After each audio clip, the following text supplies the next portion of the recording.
Well, this is one less job that I have to do every morning. We harvested these pigs about a week ago, and they were a little bit on the light side. I was expecting them to be a little bit heavier, but they hung at 135 and 165. Usually I like to see them hang at about 200.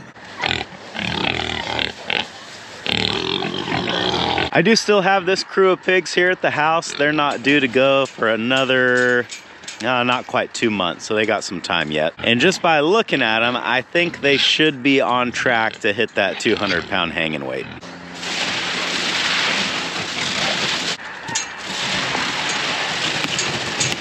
And while we're on the topic of reaching a proper butcher weight, I've got this monster of a turkey here, and tomorrow's Thanksgiving, so I think he can probably put 2 and 2 together.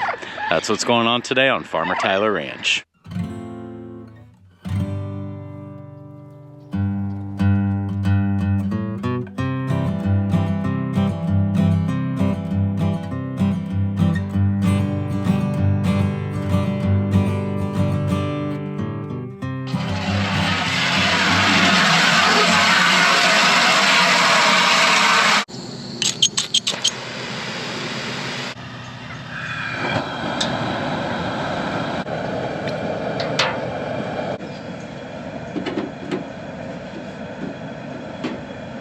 This cone it's the biggest one I could find, but it does not look big enough for that turkey. I don't know if I can kind of bend it out a little bit, if that might help.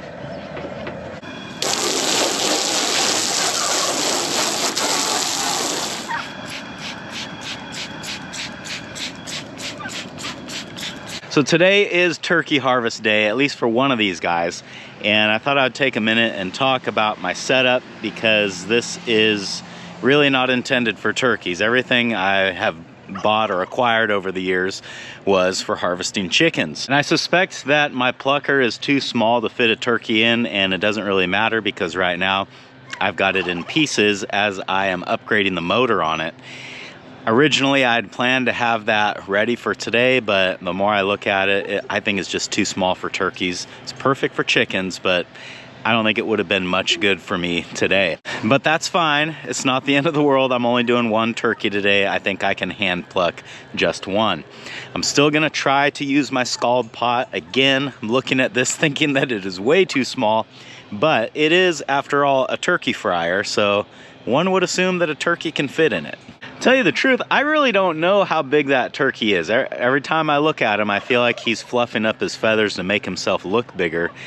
Once we get the feathers off, it'll be very interesting to see what he actually looks like. It should go without saying that a lot of the things I'm about to do, I cannot show you on camera, although I feel like this video will probably get demonetized anyway. I'll show you what I can, and we'll hope for the best. I've never even picked up a turkey before. Where do you grab it? Legs? Alright, well, I guess we're just gonna do it. I don't know where I'm supposed to grab you. Well, today's his lucky day. He is too big to fit in that cone. I'm gonna have to figure out something else to harvest him.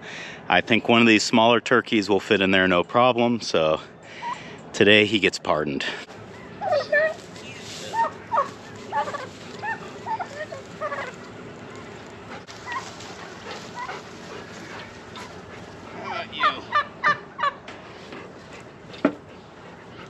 A little better. All right, the bad part's over, so let's go ahead and dunk this guy in the pot. I think it's pretty clear to me that this pot is going to overflow as soon as I put him in there because he's so big.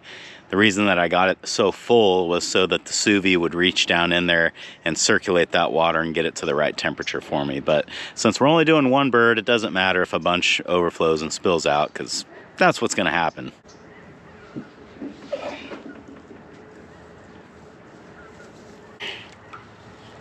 Gonna be a tight squeeze, that's for sure.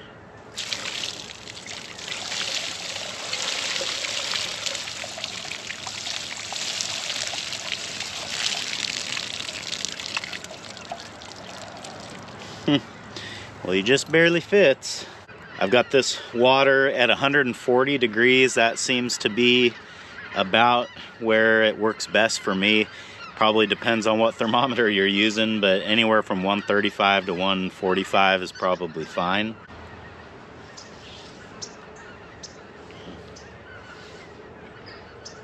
They're not having it. So this is not working great. The water I don't think is staying hot enough because so much of it spills over the top, and then the bird itself is cold, so you have to assume that it is cooling the water as he's being dunked. So what I'm gonna try to do is heat this water back up again a little bit hotter than I normally would. Instead of 140, I'm gonna take it to 150, and then I'm gonna try to dunk this guy again in hopes that the hotter water, once it cools down, becomes about the perfect temperature to do this. I don't know. In the meantime, I'm just gonna start hand plucking him and see how far I can get.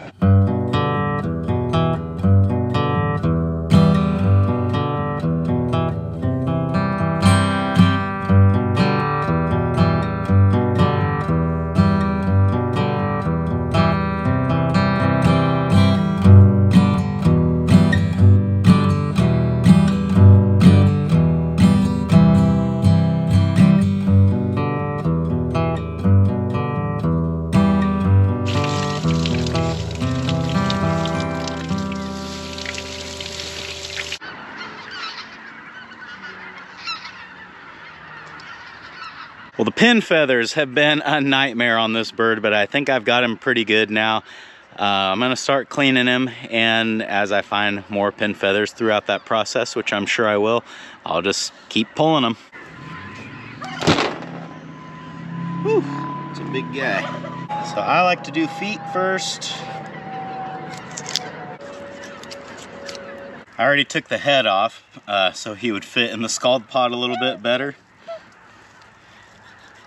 So we can dive right into the fun part.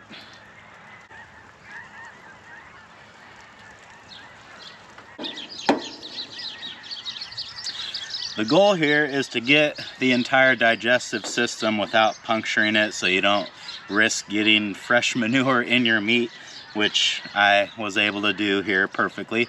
Anyone that's eating dinner with us tomorrow, no, I did this part perfectly.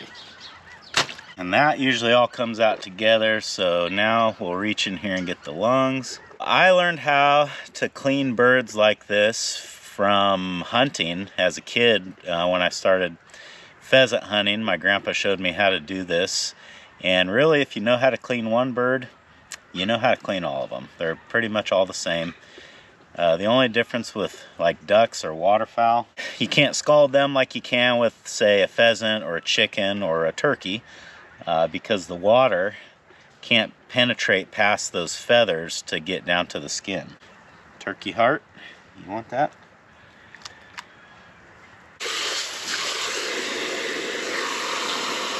The next thing that I'm gonna do is put the turkey in an ice chest with some cool water just to bring that temperature down. And while I'm doing that, I think I will start setting up the brine or figuring out what I'm gonna do for a brine. And I've gotta pretty much start brining this thing right away.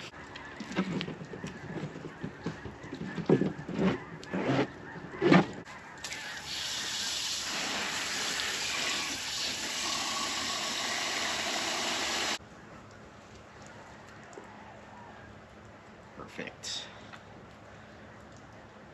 This bird's had about 20 minutes to cool in the well water, so I am now going to take it out of the ice chest, rinse it off again, wash the ice chest out yet again, and then we'll put it back in the ice chest, fill that up with brine, and throw some ice in there, and we'll let this thing sit overnight. Do some ice first.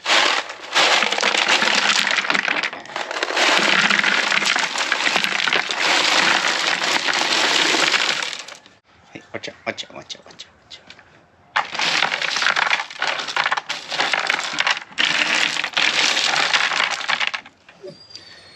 Okay.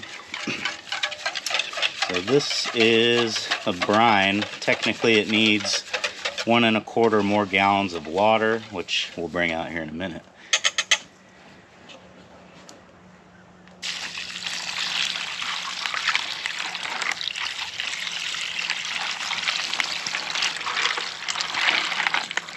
Another gallon of water here.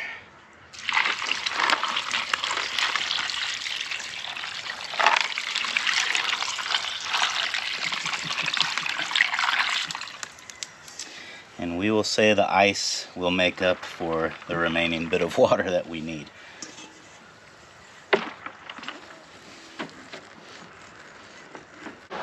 Just wait till we cook it. It ought to smell even better.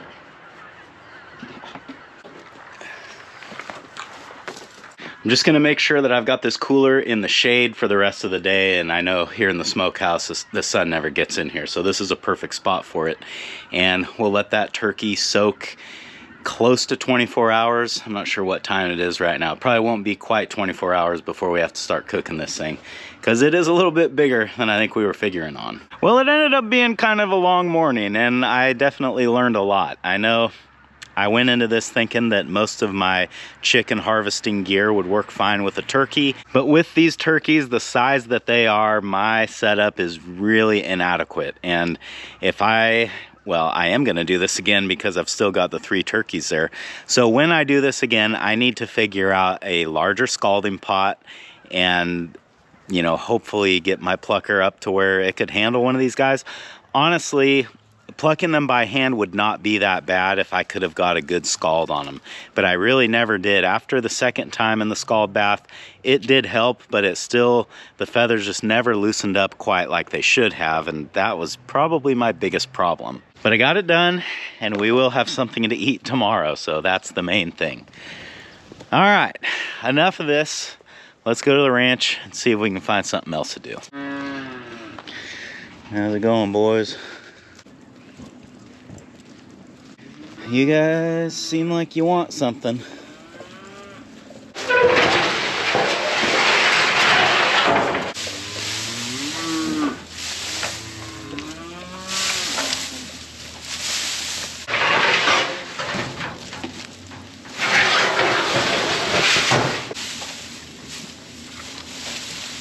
People often ask, what's the deal with this cut-off pitchfork? Well, it's for working under this roof here. And every time I would reach in here to scatter a bale out, I would just constantly be hitting the end of this handle on that roof. So finally I got fed up with it one day and I chopped this thing off, and I've never regretted it.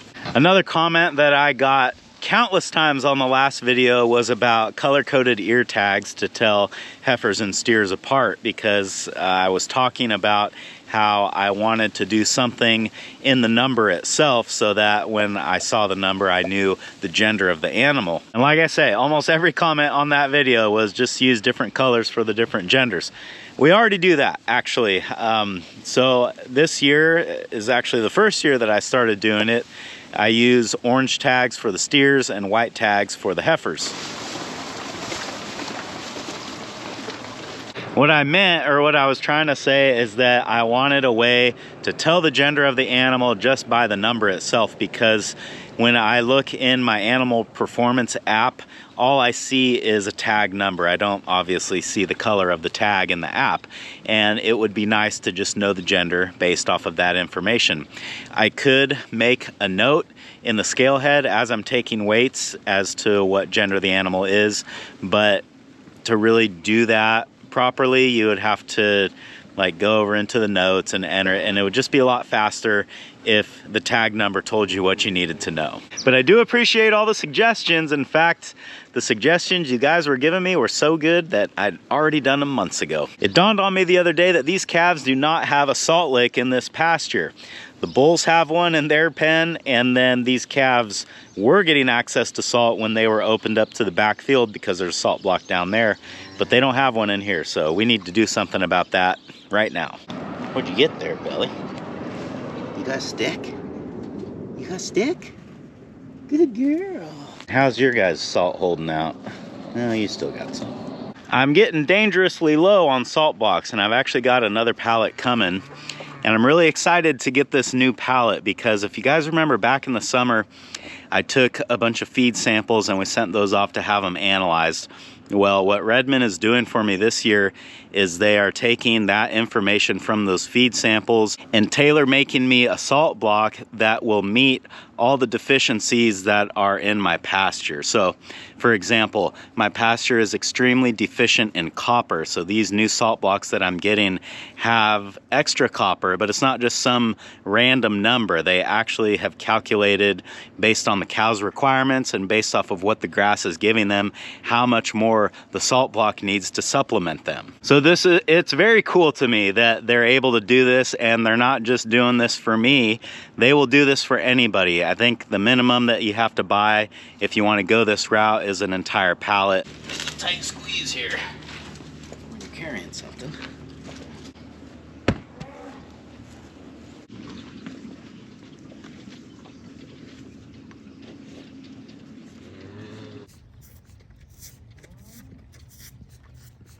Well, there you go. I guess they were missing it. You stay. All right, girls, you know the drill. Let's get moving.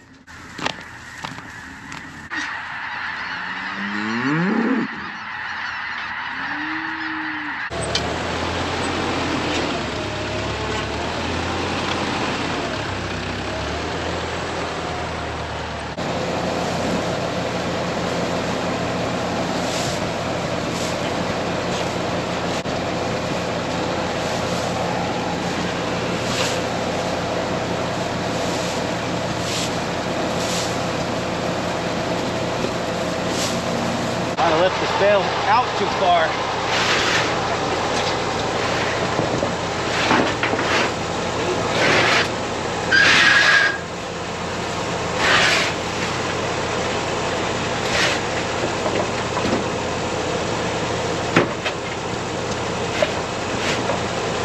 A project that I've been meaning to do, obviously it didn't happen yet, is to put just some light duty gates on these feeders so that you could set the bale down and then swing a gate closed.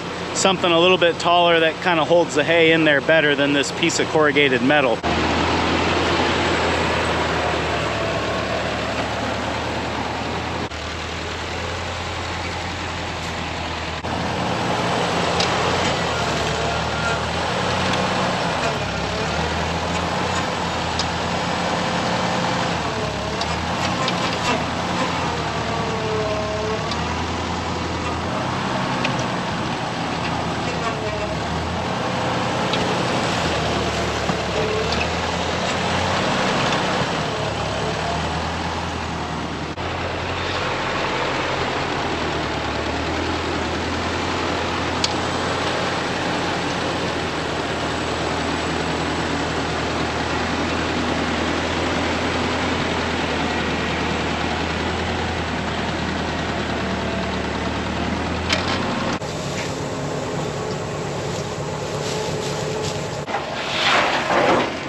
Looks like everybody's happy here.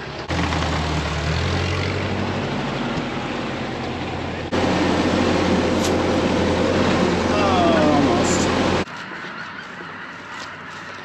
Only 5 bales left on my outside stash here. I was hoping that the outside bales would get me to December, but it doesn't look like that's quite going to be the case. I think this is only about 3 days worth of feed, maybe 4 days worth of feed. So it won't be long that we'll be breaking into the barn and starting to take some of these bales out too, which, you know, it's like, it pains me, but then it's like, that's why they're there. There's just something about having a barn full of hay that really helps you sleep at night.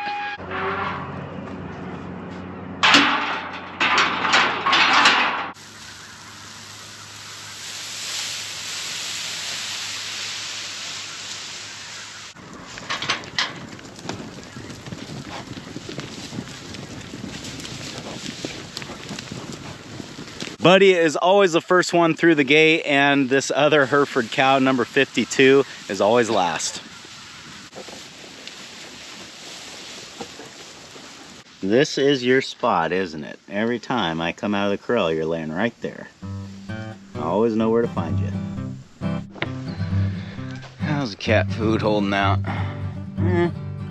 They got enough.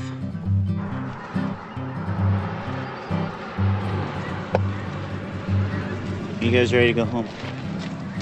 Callie, you ready? Belly, you ready? All right. Let's go home. I think that's going to do it for this one. Thanks for hanging out with me today, guys, and I hope I'll see you again on Farmer Tyler Ranch.